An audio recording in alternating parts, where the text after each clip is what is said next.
දැන් බලමු ජාවාල. ජාවාල කිව්වහම විශේෂිත අල ප්‍රභේදයක්. මේක ඇතැම් විට ජාවා රටෙන් අපිට ආව වෙන්නත් පුළුවන්, නැගෙනහිර ආසියානු කලාපයේ රටකින් ආව වෙන්නත් පුළුවන්. කොහොම ඒවා ලංකාවේ කාලාන්තරයක් අනාදිමත් කාලයක් තිස්සේ භාවිතා කරන විශේෂිත අල ප්‍රභේදයක් තමයි ජාවාල කියලා කියන්නේ. ජාවාල වල විශේෂත්වය තමයි මේ තියෙන්නේ ජාවාල වැලේ කටු දැල. මෙන්න මේ කටු දැල ඇතුලේ තමයි මෙතන කටු. හරියට කටු ගොවි ගහක නැත්නම් උගුරැස්ස ගහක කටු වගේ අඟලක එකමාරක දිග කටු තියෙනවා සමහර වෙලාවට. මේ කටු දැල පොළොව මතු පිට දැලක් වගේ ඉතිලා තියෙනවා. මේ දැල කටු දැල. ඒ කටු දැල යට තමයි මෙන්න මෙහෙම අල තියෙන්නේ. දැන් මේ මුල දිගට ගිහිල්ලා ඒ මුලේ තමයි මෙහෙම අලයක් හැදෙන්නේ. එතකොට ඒ කටු දැල තියෙන්නේ මේ අලේ ආරක්ෂාවට. එතකොට මේක පැහිගෙන එනකොට වල්ලෝරන්න, ඉත්තෑවන්න මේක හානි කරන්න බෑ. හේතුව තමයි මේ කටු net එක. නැත්නම් මේ කටු දැලෙන් මේක සම්පූර්ණයෙන්ම මුල් පොළොව මත පිට වැහිලා කටු පොළොවට යට වෙලා තියෙනවා. මේවා පොළොවට යට වෙලා මේ උල පමණක් සමහර තැන්වල උඩට තියෙනවා.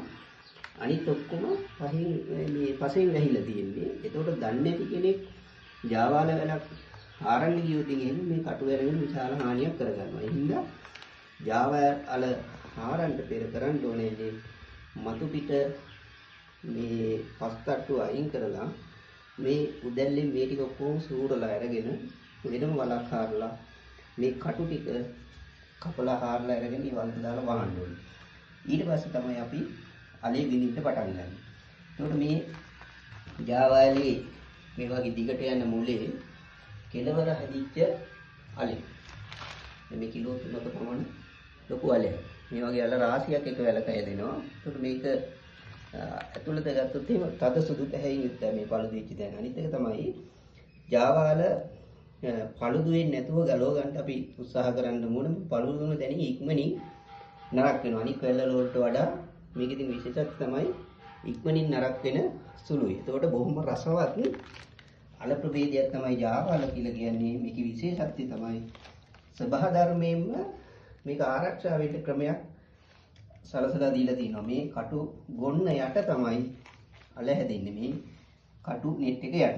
ඒකට මේක හාරගන්නත් අපහසුයි සතෙකුට. මිනිසෙකුට වුණත් මේක හාරගන්න ඉතා ලේසි නෑ. මේ කටු ගොන්න සම්පූර්ණයෙන්ම මේ බලන්න.